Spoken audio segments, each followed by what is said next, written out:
Я сам, вот, допустим, был в Новосибирске на игре гармонии, и я там запозычил это, как его, мотание, да?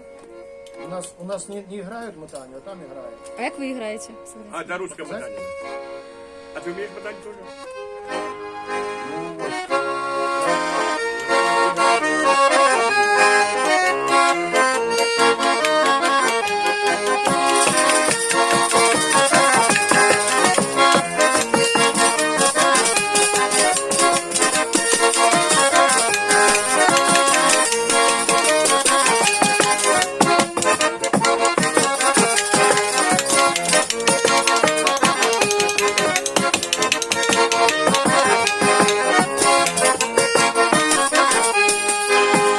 Они там своеобразно поют под эту мутанию.